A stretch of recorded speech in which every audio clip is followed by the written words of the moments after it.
네, 2022년 7월 20일 이정훈입니다.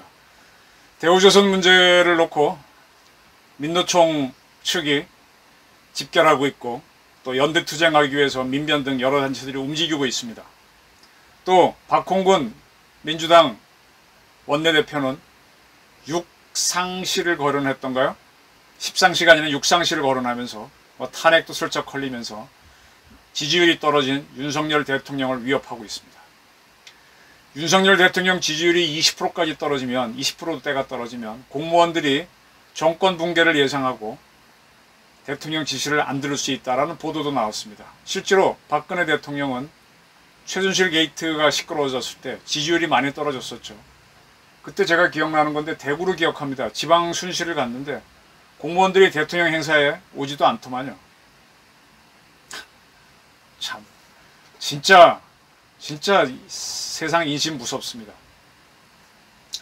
윤석열 대통령이 지금 상당히 급합니다. 대우조선 가청업체 노조는 시너를 또 추가로 구입해서 원덕후에 들어갔다고 하니까 진압하는 과정에서 불상사가 날 수도 있고, 이렇게 되면은 진짜 정권이 위기에 처할 수도 있죠, 잘못되면. 자, 그러한 윤석열 대통령을 위해서 저는 통수권 차원에서 봐주는 국정원을 지금 활용을 못하니까 국가안보실을 그러한 총센터로 활용해라라는 걸 어제 제안했었고, 오늘은 두 번째 제안으로 국내 정치는 홍준표처럼 해라. 윤석열, 홍준표처럼 싸워라. 국내 정치에 대해서. 이런 제안을 하고자 합니다. 표독스럽게 돈줄부터 하나하나 끊어라. 예, 제가 하고 싶은 얘기는 이겁니다. 저는 홍준표 이제 대구시장이죠. 예. 얼마 전에 연합뉴스가 지사가 먹는 구내식당 따로 칸막이 해놨다고, 그것 때문에 밥 먹으러 왔던 직원들이 그 근처에도 못 가고 불편하다. 그 다음에 1인 시위를 하는데 그 시위를 바깥에서 하게끔 또 쳐놨다. 또 시장이 오게 되니까 또 과잉 의전을 한다. 이런 보도를 했습니다. 여기에 대해서 홍준표 시장이 페이스북에 흥미로운 반론을 내세웠습니다. 뭐냐? 지금 대구시가 연간 1억 원, 매월 1,000만 원인가요? 연합뉴스 구독료를 내고 있다. 이거 끊겠다. 끊어라! 끊겠다가 아니라 끊으라 그랬습니다. 그리고 이런 얘기했습니다. 이런 식으로 연합뉴스 구독료를 내는 거는 대구시뿐만 아니라 전국의 17개 지자체 전부 다 그럴 거다. 스마트폰 시대에 누가 지금 연합뉴스 날라오는 거 봅니까? 그걸로 다 보면 그만이지. 포탈로 보고 있는데. 왜 TV, KBS 시청료처럼 강제로 내고 있느냐. 이거는 대구 시민들이 내는 세금 낭비다라고 끊어라 그랬습니다. 이미 통신사가 뉴스원이니 뉴시스니 많죠, 국내에도. 근데 왜 특정 통신사인 연합뉴스한테만 돈을 주고 있느냐. 그들이 뉴스원이나 뉴시스 같은 데가 그거 공급한다고 지자체에 돈 받고 있나요? 이건 기득권 카르텔이다. 이건 깨야 된다. 공정하게 경쟁해야 된다 그랬습니다. 그러면서 자기가 이제 구내식당을 이용하는데 한쪽에 이렇게 일반 직원들과 분리되도록 칸막이 설치했다고, 그게 특혜다 그랬는데, 내가 밥 먹으러 가는 시간은 12시 반, 직원들 좀 밥 빨리 먹죠. 11시 반부터 먹죠. 12시 반 되면 조용합니다. 저도 동아일보에서는 아주 늦게 가는 12시 반, 1시쯤에 가서 밥 먹었는데 사람 없죠. 그때 가서 좀 직원들도 불편하니까 칸막이 설치했는데 그게 그렇게 문제냐. 나는 직원들 위해서 한 건데 그런 식으로 보도하느냐. 그 다음에 1인 시위 하는 사람들은 1인 시위 하는데도 그 원칙이 있는데 자기가 출근할 때 방해가 되기 때문에 1인 시위를 막았다라는데 그거 아니다. 잘못된 기사다. 어떻게 한쪽 얘기만 듣고 쓰느냐. 그 다음에 자기가 어디 가게 되면은 비서실장, 의회 담당인 정무조정실장, 비서실장과 나와서 안내하는 게 그게 과잉 의전이냐. 그건 정상적인 거다라고 하면서 딱 이렇게 얘기했습니다. 이런 게 보도되자 윤석열을 염려하는 사람들은 KBS, MBC도 반윤인데 이 연합뉴스도 이제 반윤으로 가겠네 라고 하면서 걱정하는 분들도 있는데요. 네, 그런 걱정도 사실은 현실적입니다. 이렇게 언론하고 각을 세우면 계속 씹어대겠죠. 근데 사실은 언론과의 투쟁은 이렇게 하는 겁니다. 저는 홍준표 시장을, 그러니까 한 28년 전인가? 그 양반이 서울중앙지검의 검사 할 때죠. 검사할 때. 그때 이제 슬롯 사건을 수사해가지고 난리가 났었죠. 검사장도 잡아놓고, 뭐 하여간 YS 정권 초기에 뭐 깨끗이 한다 그럴 때, 볼리만 했대. 이탈리아에서 어떤 검사가 볼리만 했대. 깨끗한 손 그래가지고 막 사정을 했는데, 그것처럼 한국도 그 김영삼 정권이 들어서갖고 뭐 정화한다 그럴 때 슬롯모신 사건 수사하면서 그 연결된 배우 실력자들을 막 잡아놓습니다. 그리고 나서 이제 그 양반도 좌천이 돼 있을 텐데, 제가 이제 홍준표 검사 인터뷰를, 그때 저도 상당히 어린 기자였죠. 한 3년 4년 됐나? 그때 홍 검사를 매일같이 거의 찾아가서 뭐 인터뷰는 안 해주고, 그러니까 딴소리나 하는 거죠. 뭐 그땐 검찰이 어떻게 움직이는지 몰라가지고, 뭐 검사가 뭐냐, 고등검찰관이 뭐냐, 부장검사가 높으냐, 차장이 높으냐, 뭐 이런 얘기 듣고, 어느 지청에는 부가 있고 어떤 지청에는 왜 부가 없느냐, 뭐 이런 얘기부터 저런 얘기. 검사장은 도대체 신이냐. 그때 막 검사들이 검사장 그러면 신으로 볼 때니까 뭐 그런 얘기 쭉 듣다가, 기어코 슬롯머신 사건에 대해서 홍준표는 말한다, 한 월간지에 한 30페이지를 썼었죠. 굉장히 긴 기사였습니다. 그때 아마 현역 검사 최초의 인터뷰였고, 그런 기사 등이 도움이 돼서 홍준표 씨는 자랑스러운 고대 인상을 받았고, 그 얼마 후에 정치권에 가서 정치인이 됐고, 그리고 그걸 토대로 송진아 씨가 모래시계라는 SBS 개국 드라마를 만들어서 공전의 히트를 쳤죠. 그때 박상원 씨가 검사역으로 나왔고, 누구죠? 그 신세계 회장하고 결혼했던 누구죠? 그때 생각이 날 겁니다. 그 양반이 이제 여자 주인공을 했었는데, 나중에 이제 송진아 씨하고 저하고 박상원 씨하고 홍준표 씨하고 4시 식사를 할 때, 또 한 번 그날 또 홍준표가 웃겼었죠. 근데 그때 홍준표 제 기억은 참 못됐다. 이렇게 뭐 누구 하나 붙잡으면요, 진돗개처럼 물고 늘어져갖고 꼬박꼬박 사람을 꼼짝을 못하게 만듭니다. 그러면서 한편으로 풀어질 때는 아주 구수하게 얘기하는 재미가 있어요. 굉장히 재밌어요. 하여간 그때 밥 먹을 때도 박상원, 저고 송진아 씨고 배꼽 잡고 웃느라고 뭐 밥을 못 먹을 정도로. 근데 수사할 때 들어가면 꼬치꼬치 따지거든요. 근데 이 양반이 정치권에 간 다음부터는 한동안 안 만났는데, 정치권서 보게 되면은 바로 DJ 저격수로 떠올라가지고, DJ, 그 어려운 DJ를 꼬박꼬박 물고 늘어지더라고요. 팩트로 물고 늘어지더라고요.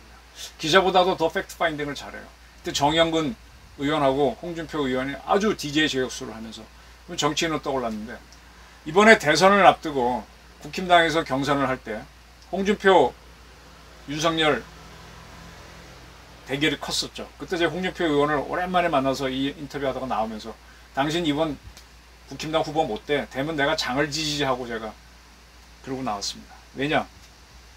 좀 이렇게 대국을 보여야 되는데 여전히 옛날 성격 그대로 이렇게 잘게 놀고, 그 다음에 두 번째로 제가 봤던 거는 윤석열 후보 측으로는 바로 첫날 국힘당에서만 국힘당 후보를 결정하는 과정인데, 펀드가 엄청 모이고 홍준표 씨는 돈을 못 모으더라고요.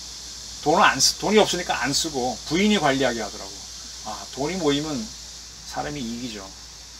그래서 저는 윤석열 씨가 이길 걸로 봤고, 아닌 게 아니라 이겼고, 그 다음에 이재명과 붙을 때도 첫날 국민펀드에서 윤석열은 첫날 채워버렸어요. 그래서 이쪽이 유리하구나 이렇게 봤었는데, 근데 그건 대통령 되는 과정이고, 근데 하나하나 싸움을 보게 되면 홍준표 씨가 참 잘합니다. 경남지사로 가가지고 그 골치 아픈 진주의료원을 폐업시켰죠. 그것 때문에 좌파들이 그렇게 욕을 해도 끄떡없이 다 받아치고 오히려 코너로 몰고 그 사람들이 어려워했죠. 그리고 적자투성인 경남도청을 적자를 띄어냈죠. 이번에 대구에 가서도 자기는 적자 빚을 없애겠다는 거잖아요. 그리고 딱 연합뉴스가 저런 식으로 보도하니까 그래? 그게 어떻게 그런 시각으로는 봐 하고 항의 차원에서 끝내는 게 아니라 돈줄을 딱딱 끊어가죠. 홍준표한테 걸리면은 국물도 없습니다. 그래서 야권도 무서워합니다. 그리고 상당히 정치적이에요. 옛날에 국정원법 개정안 갖고 국회에서 토론회 세미나를 하는데 홍 대표가 왔더라고요. 딱 얘기하는데 국정원법 개정안 그때 박근혜 정부 한 대로 안 가겠다 그러더라고요. 왜? 가보면 민주당이 더 대드니까 참여 안 하더라고요. 상당히 여우같이 국정원을 잘 아는 사람인데도 그렇게 하더라고요. 저는 윤석열 정부가 지금 자 민노총이 직결하고 있죠. 민노총에는 돈줄이 있습니다. 어디가 돈줄이냐? 현대자동차, 현대중공업, 대우조선, 삼성중공업 이런 데입니다. 그런 인원이 많은 데에서 그 민노총에 가입해갖고 그분들이 거기는 근로자들이 거의 억대 연봉 받죠. 그러니까 돈이 차고 넘칩니다. 그러니까 시위를 하자 그러면 자기네가 뭐 버스비 다 대고 다 불러 모입니다. 가서 시위해도 뭐 불이익도 없고 앞으로 이익이 있다 그러면 다 참여하죠. 저는 윤석열 대통령이 지금 상당히 어려울 텐데 홍 대표가 그래도 홍 시장이 검사의 선배잖아요. 그리고 지난번 경쟁에서 이긴 다음에 홍 의원이 또 선거운동 참여도 해줬거든요. 홍 의원을 모셔서 의견을 듣고 그걸 따라서 하는 게 좀 옳다고 봅니다. 이런 싸움에는 역시 홍준표가 탁월합니다. 하나하나 돈줄을 끊고 민노총은요 돈줄을 끊어야 돼요. 전공로도 돈줄을 끊어야 돼요. 공무원들이 돈 내고 하는 것들을 그 방법을 찾아야죠. 여러 가지가 있을 겁니다. 이 연합뉴스 돈 내고 있다는 거 연합뉴스도 민영화하면 되죠. 여러분 우리나라에서 오랫동안 정부기관지 역할을 했던 게 서울신문이죠. 요즘 서울신문이 정부기관지 역할 윤석열을 위해서 울어줍니까? 김어준이 있는 TBS가 그러고 있죠. 서울신문은 지금 민영화됐습니다. 그래서 광주에 기반을 둔 무슨 기업이 그 인수했죠. 연합뉴스도 민영화해버리면 됩니다. 이런 식으로 툭툭툭 바꿔가는 거예요. KBS, MBC가 무슨 공영방송이에요. 공영방송 민영화하면 됩니다. 반발이 심하겠지. 이게 개혁입니다. 원자력계도 민영화하면은요 문재인이 저렇게 장난 못 칩니다. 저는 이런 것들은 역시 홍준표가 정치적 감각도 있고 하니까 윤석열 대통령은 홍준표처럼 싸워라. 표독스럽게 돈줄부터 끊어 들어가면서 못되게 들어가야 됩니다. 좌파들은 인간적으로 대하면요 계속 대듭니다. 계속 무시하고 하대하듯이 들어가야 됩니다. 그러면 굴복합니다. 굴복하거나 눈치를 봅니다. 이명박과 박근혜 실패가 바로 여기에 있어요. 그래서 자기들이 대통령이라고 뭐 이렇게 우아하게 대하다가 무너지는 겁니다. 지금 방송통신위원장하고 뭐 이런 사람들이 국무회의인가 들어오죠. 박근혜 정부 때가 아주 제일 웃겼어요. 북한 붕괴시키면 대박한다라는 그런 것들을 좌파들이 다 들어온 회의에서 논의할 수밖에 없거든요. 그걸 잘라내는 거예요. 여러 가지 이유로 표독스럽게 하면 잘라내는 겁니다. 그렇게 추진해야 되는 정보가 다 세죠. 박근혜가 무너지는 거예요.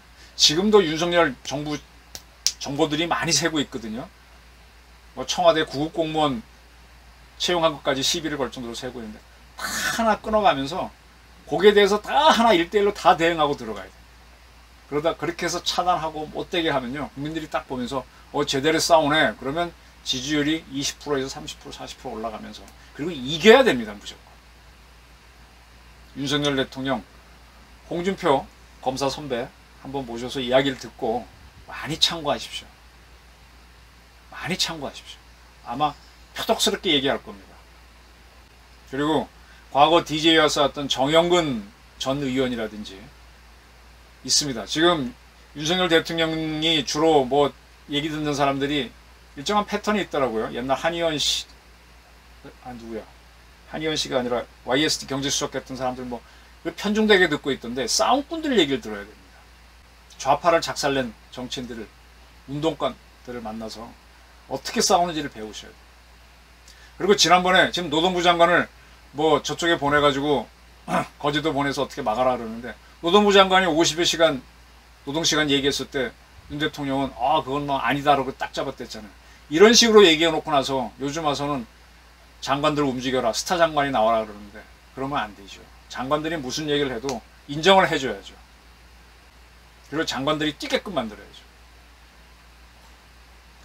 윤석열 대통령, 홍준표 시장한테 배우시기 바랍니다. 네, 경청해 주셔서 감사합니다.